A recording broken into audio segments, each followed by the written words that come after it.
Hello, everyone. Welcome back to Japan Archives episode 96. Apologies, my voice sounds a bit off today. I'm on the very tail end of a cold, but we are past the worst of it. So I am here because I am thoroughly enjoying being back still. You are as well, Heather. Actually, listening back to the episodes we did, I think we sound refreshed. So I think it was a good time for us to come back, and stopping when we did was probably a good idea to focus on life. Oh, life. Well, how are you, Heather? I always ask. I feel like I'm copying catting you. My voice is back to normal, but I had a lovely little whatever happened to me last week where I sounded like a Disney villain for a little bit and almost mildly disappointed that I don't have the villain voice because that would be hilarious, I think.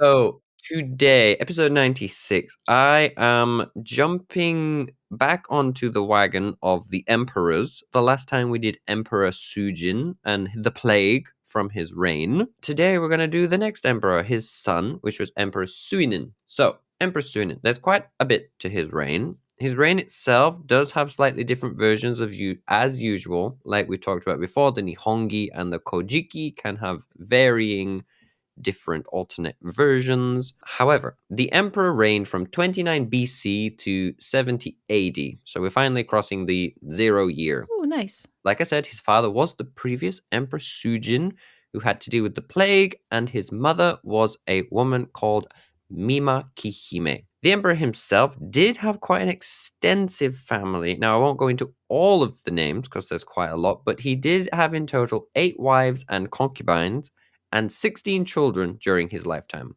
Again, some of these children are mentioned in both the Nihongi and the Kojiki, but some are only mentioned in one of those narratives instead. The emperor came to the throne, like I've said, in 29 BC, after being made the heir to the throne back in the 48th year of his father's reign. Now, during his reign, we have early mentionings of Korea, or the kingdoms that were there at the time, when we see a man called Sonaka Chulchi, and I'm probably butchering that name, apologies. He asked the emperor to return back to his home kingdom of Imna. The emperor sends him off with a gift of 100 pieces of soft red silk, but on his return journey, it is said that he is robbed by the kingdom of Silla, which was one of the kingdoms in Korea at the time, and that is the origins of the distrust and enmity between Japan and the kingdom of Korea in the long, long distant past. So, in the emperor's third year, a prince known as Amano Hihoko comes from Silla this time, and he brings with him gifts of 3 gems,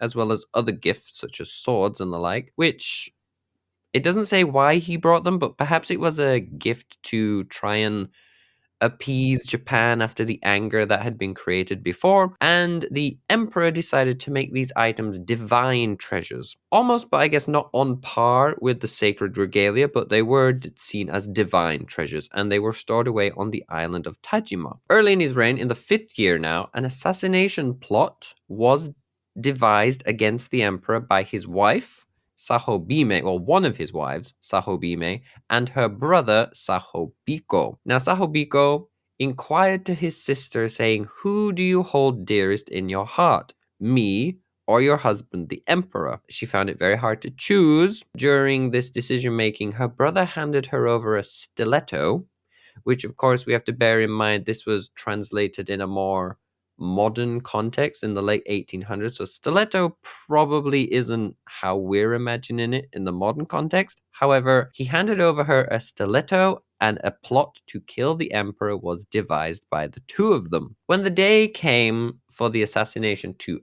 happen, the emperor was asleep at the time on his wife's knee. The wife raises the stiletto ready to kill the emperor. However, in her final moments, as she didn't really want to do it, she cried, and her tears fell onto the emperor's face, which woke him up. Due to the emperor waking up and seeing her tears, he asked her what was wrong, and so she told him of the entire assassination plot. So I'm going to read the details of the aftermath of this as it is seen in the Kojiki, as doing all versions would be, it was going to be a lot of information, and it would be a lot of information to digest in one episode. Maybe later on we could come back to specific alternate versions of the early emperors. However, if you do want to find the alternate versions, of course, everyone listening can head over to the website, historyofjapan.co.uk. In the Kojiki version, the emperor makes an attack against Sahobiko, so his brother-in-law, for attempting to take his life. And Sahobiko is said to have hidden himself away in a self-made castle. The historical context to that can be interpreted quite, well, in different ways, but a lot of people say that it was probably him pulling together a quick mound to try and defend himself from the other people. So not of like a castle how we would imagine it, again, in the modern context. The empress, so Sahobime, manages to escape away from the emperor and sneaks into the castle that her brother has made. And because she was still pregnant at the time with the emperor's child, he decides to temporarily halt his attack. The more I'm listening to this, it almost sounds like plot of a K-drama in some way. Like this somehow Almost, right? doesn't It's make like sense. kind of convoluted and is very illogical, but this is apparently how it went down. The child is born. In the castle? The child was born in the castle, Okay. and then it was placed outside by his wife with a decree from her saying that if the emperor believed the child to be his, now was his chance to come and claim it. So the emperor sends his men to collect the child, but he also orders them to try and recapture his wife as they were doing so. However, his wife at the time had decided to come out shoddily dressed, and prior to this, she had also shaved her head and placed it back on as a wig.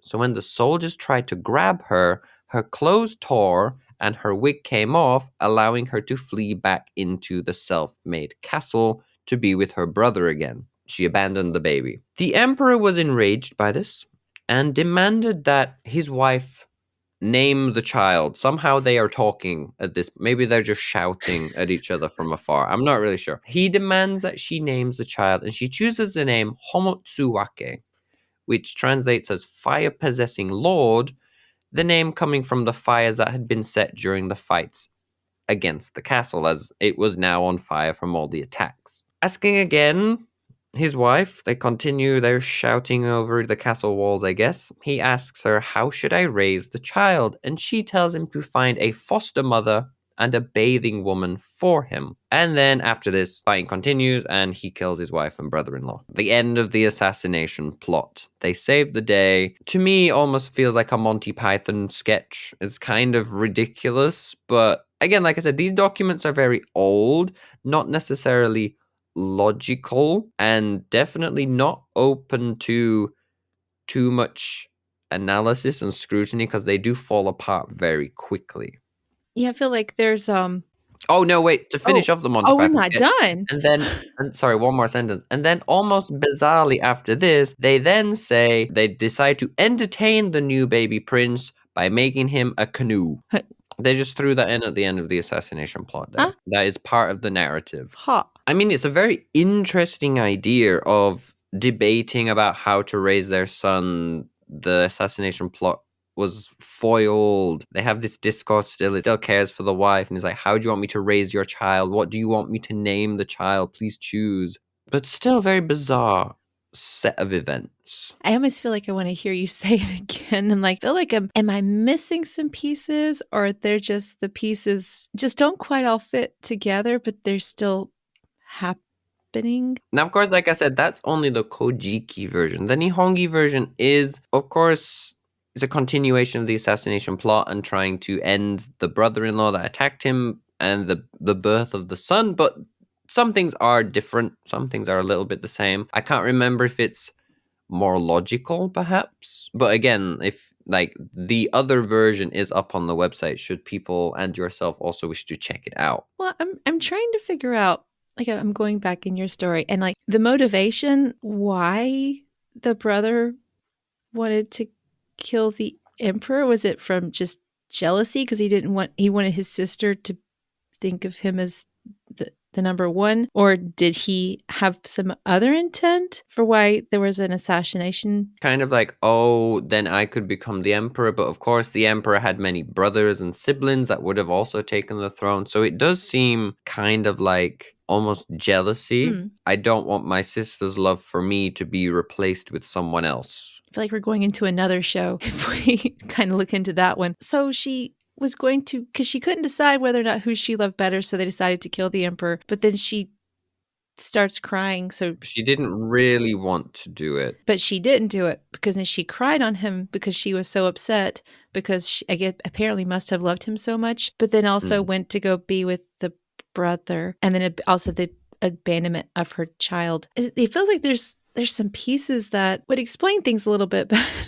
Well, there are a few things in the Nihongi which kind of answer one of your questions. So to quickly pick one specific thing from there that I remember, it says that she hoped that by going into the castle and being with her brother, the emperor would then decide to spare him. Ah. But of course, well, he did not. Assassination plot's over. From here, we're going to jump forward 2 years to the 7th year of his reign, where we meet a man called Kuehaya, who came from Taima. And at the time, he was declared so strong that he could break horns and he could straighten hooks with his bare hands. And he believed himself to be unbeatable. So one of the emperor's ministers sent for a man called Nomi no Sukune, who was ordered to wrestle with him.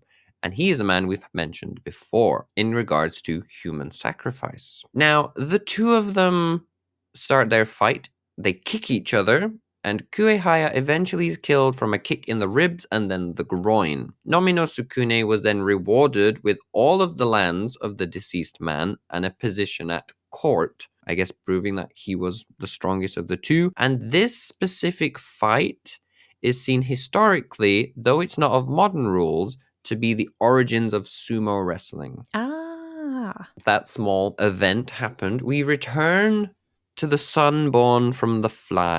The sun born. Oh, I just improved the story. Not the flimes. I'm so sorry. Not the It flimes. improved the story. I like it. Keep it. Now we return to the son born from the fire, Homotsuake, and the tale about how he learned to talk. Oh my. Said that when he became 30 years old, he still could not talk. Again, we're going to look at the Kojiki's version of this just for consistency, as we've already looked at the Kojiki version previously. At the age of 30, the prince could still not speak, and of course, many were worried. But then on one day, he saw a swan, and he suddenly exclaimed, "What is this?" Like you do. Everyone was amazed and thought, this swan right here is going to save him. It's going to make him talk forever. We need this swan. But by this point, it had flown off. So the emperor instructed a man called Yamanobe no Otaka to go and get the swan. He travels from Harima province to Ki, to Inabe, to Tamba, to Tajime, to Afumi, to Minu, to Owari, to Shinano, and eventually to Koshi province, where the swan finally comes to rest in an estuary, and the guy manages to catch the swan and brings it back. Now, rejoicing, the emperor thought that the child would now speak that he had his swan, but he didn't. So the emperor decided to go and have a sleep and have a prophetic dream. In his dream, a kami, one of the gods, came to him, saying that if you build me a shrine that looks like the abode you live in, I will help and the prince will speak. So the next day, the emperor wakes up and he goes to an oracle. He's like, who was this? Which kami spoke to me? And he was told, the kami was Okuni Nushi. And again, like, yeah, I see your face. I see it. This guy from the reign of Emperor Sujin, again, this kami is basically here kind of asking for attention, saying that I'm going to stop these bad things from happening if you do something for me. Because for Emperor Sujin, he said, I'll stop the plague for you, but first, I want you to build me a shrine. He's done the exact same thing here. He basically says, if you build me a shrine that looks like your house, which I really like, I'll make the prince speak. Why this kami wants so many shrines, why he refuses to stop bad things from happening till he gets what he wants is beyond me, because this is twice that he's done this in the span of succeeding emperor's reigns. The prince is sent with an escort to go to Okuni Nushi's main shrine, probably the one that Sujin, that I he's, think you got another I emperor guess, what probably. his grandfather, yeah, probably the shrine that his grandfather built all that time ago. And he goes and pays reverence to the god Okuninushi. And shortly after, the prince finally begins to speak. Now that the prince can speak, the emperor sends a man known as Unakami to build the shrine that the kami had requested. Which again is a bit confusing because it's kind of the opposite way that the kami was requesting it to happen. Again, I'm not gonna overly and analyze that too much. Again, it's a very old document. Maybe the writers got the events mixed up in their tale. In essence, he got his shrine, the prince got to talk. Okuninushi again demanding attention and wanting temples and shrines for themselves. With the prince now speaking, the next I feel like this is just the reign of bizarre events. So we have a child now speaking. So now the emperor turns his attention to gathering 4 new women to potentially have as new wives, and they were all the daughters of Michinoushi. The daughters were called Hibasu Hime, Nubata no Iribika, Mato no Hime, and Utakori Hime. Now again, we're going to look in the Kojiki here as the Nihongi lists some different women, but in essence, once meeting these 4 women, he sends Utakori Hime and Mato Hime back because he thought they were too ugly. Oh. Rather sadly, Matohime then kills herself on her journey home. Her first attempt failed. She tried to hang herself from a tree. Didn't work. However, the second attempt was successful and she drowned herself because she couldn't face going home and having to tell her father, the emperor thinks I'm ugly. He sent me back. We go from bizarre and crazy and demanding kami to Just cruel emperor. and kind of sad that happened. Yeah, it's just pretty mean. After this, in the records, we see a section of his reign now looking at the sacred regalia. Most reigns of the emperors, like when we did the episode a long time ago about the sacred regalia, trying to piece together its journey, there are many emperors' reigns that don't ever mention them. When it is mentioned, I won't talk about it, like, because we seldom see it. So his reign, we're hearing about the sacred regalia in the context of this is also the reign where the big shrine, the Ise Grand Shrine, was founded during this emperor's reign. The care of the Kami Amaterasu in his reign was passed from his half-sister Toyosuke Bime, who we talked about in Sujin's episode. The care was passed from her to the emperor's now daughter Yamato Hime, through his wife Hibasu Hime, one of the 4 sisters. Yamato Hime, she goes traveling around Japan. Some records say Amaterasu themselves asked her, go around and find me a home. Eventually, she travels through Uda, into Mino, and finally into Ise, where we know the shrine is now. And here she comes to a stop at the headwaters of the Isuzu River. When she arrives here, Amaterasu communes with the princess, and the shrine is established here. And Amaterasu, again, in some records, is said to have even come down from heaven when the shrine was first constructed. After this, the sacred regalia was taken by the emperor from where it was currently being housed, and all of them were placed into the Naiku shrine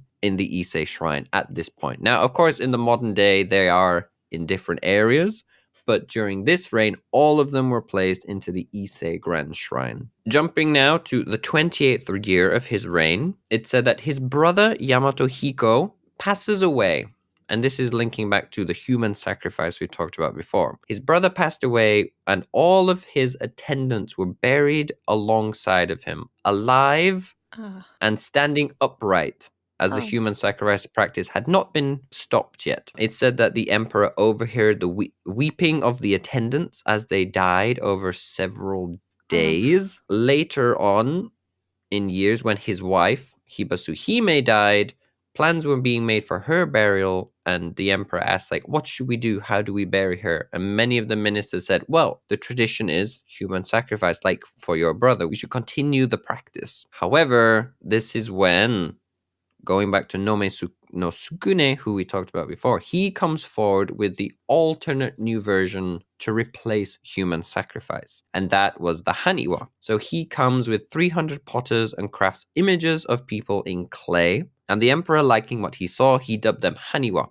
And that is why human sacrifice got replaced in Japan. Again, due to this, Nomi no Sukune was given extra powers and he was put in charge of a group of people called the Haji Bei, or the pottery workers. And the Bei is kind of like the name for individual groups or societies of people with specific roles. So Haji Bei were the pottery people, for example. And probably we could have a bonus episode for them because as much as there were hundreds and hundreds of Bei, most of them we don't know anything about them anymore other than the names that they had. So a topic for the future, I think that might be quite interesting. So now we look at choosing an heir. How did he choose an heir in his reign? And we're going back to, well, I'm going to say it was quite easy. It was quite an easy decision. So the emperor gathered his two sons, Inishiki and O Tarashihiko, and he said to them, "What you want? What would you like?" Inishiki said, "I would love a new bow and arrow, please." And O Tarashihiko says, "I'd like the throne, please." Oh. The emperor said, "Okay, you can both have what you want." And the one that asked for the throne was then made heir to the throne.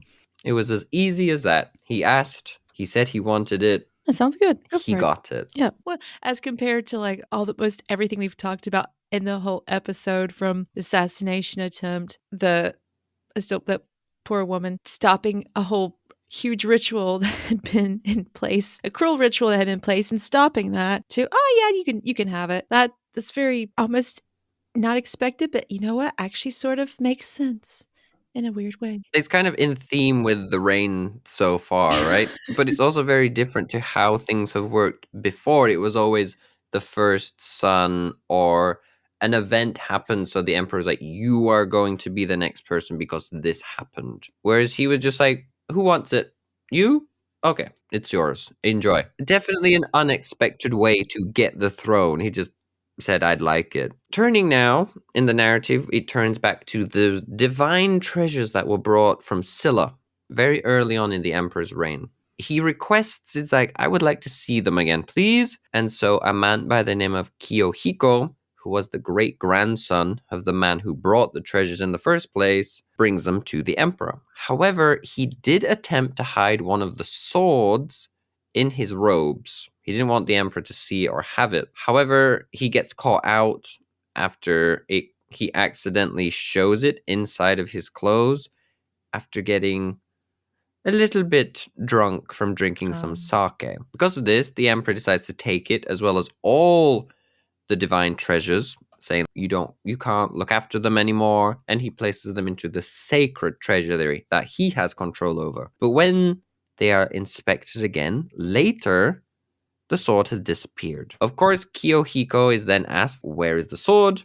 However, he has to say he doesn't know where it's gone. He hadn't taken it from the sacred treasury. And then it was found later on, very, very, very, very far away on an island, a Hajishima, because apparently the sword had a want to be elsewhere, live by itself or something. So it moved itself to Ahajishima. And there it was built, given its own shrine, and then eventually became worshipped as its own kami upon the island. And so from there, we draw to the end of his reign. Because again, we see this a lot with these old archives. A lot of things happen at the start. We see a few things that happen in the middle, and then suddenly, all right, now he's dying. We don't know. It's like a whole load of blank stuff. So we're getting to the 90th year of his reign. The emperor sent a man called Tajima Mori, who was the grandfather of Kiyohiko.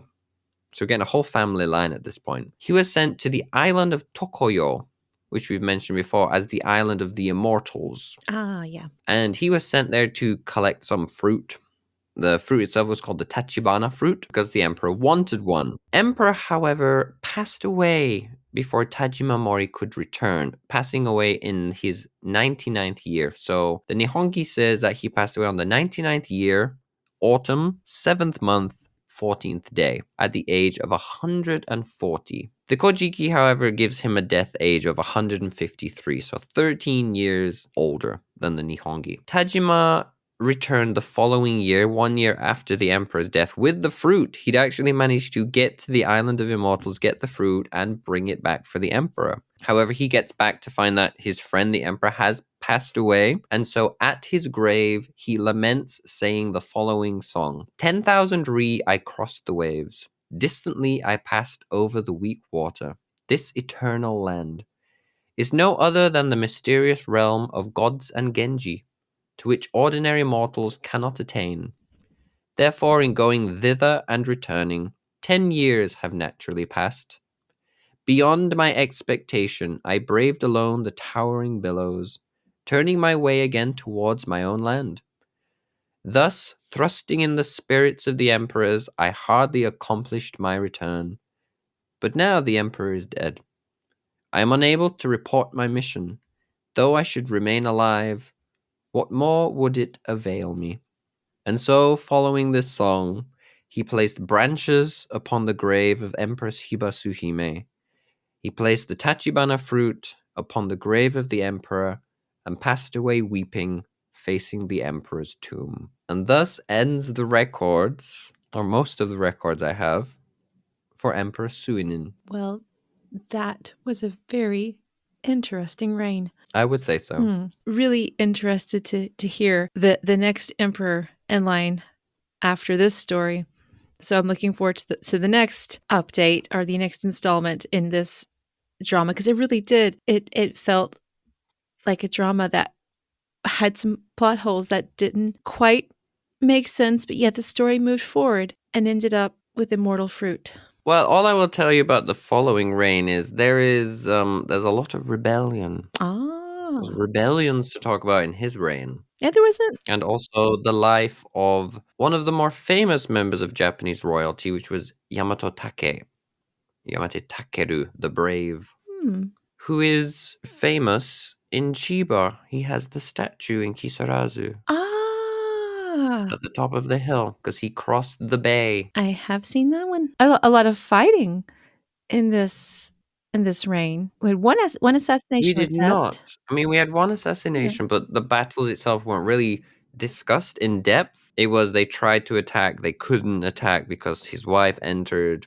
It was like in a makeshift castle of sorts. I feel like the fighting itself kind of replaced with the events of the birth of the prince. That was kind of like the central theme of that, actually. Yeah, the communication too. You said yelling over the castle. I mean, when you read about it at first, and then the emperor asked this, and she replied, oh, okay, that makes sense. But when you think about it in context, when they're fighting each other, and they're obviously not face to face, and they obviously don't have a megaphone. I guess maybe a scroll carried by messenger, like written into a poetic form. If that's what happened, write it down. Tell me these things. But I do love all these ancient reigns. I mean, we do have to take most of it with a grain of salt, of course. There's no proof that any of these emperors really even existed. So most of the stories are probably cobbled together from old rumors or legends. And then, of course, the Nihongi, which came after the Kojiki, again was compiled by many different stories and doesn't agree with the Kojiki, which kind of proves it's all based off hearsay or what people have passed down from generation upon generation. I mean, you forget as well, in the Nihongi itself, you'll have a main passage, and then after it will say, in one writing it says, blah, blah, blah. But in another writing it says, so you can have 3 different versions within the Nihongi as well. So there's a conflict there. The compilers didn't want to say this is the true one. They just wanted to say, like, oh, here's all the different versions. Interpret it as you wish. Up to you to choose which one is correct. So it's really fascinating to figure it all out. And it's like, well, actually, if that's true, that means this doesn't work. And then everything starts falling apart. So you can't overanalyze. You just have to, like I said, we enjoy the story. We enjoy learning about the events. Just don't lift the cover too much on the connections between it all. If you were studying this for a test, for example, would you have to know 3 or 4 different possible outcomes? And so your multiple choice test becomes like a multiple choice test. But yes, that is the story of the reign of Emperor Suinin. That was a very, very interesting Interesting, Rain. I was captivated, was ready for the next twist and turn, and thank you so much for getting all of that and looking at both versions, or both versions My with the pleasure. versions of the versions of the versions that you had to look at. Like I said, everyone, if you do want to get the full picture with all the different versions and like some events we didn't cover today for his event because they didn't really fit into the narrative, it's all on the website for you. Like it's all referenced, and all the links on that page are ready with all the family members and all the different connections and things if you want to go check it out. Thank you so much for all of the research and the tale today. Oh, my pleasure, and I'm glad you enjoyed it. And our voices have held out as best they could. Again, if our voices sound a little bit husky today, well, shogunai, like it can't be helped. No, So I suppose for me, for today, that's everything from me. How about you, Heather? that's all for me as well. All right, everyone, we'll catch you in the next episode. Mata ne. 皆さん気をつけて、またね。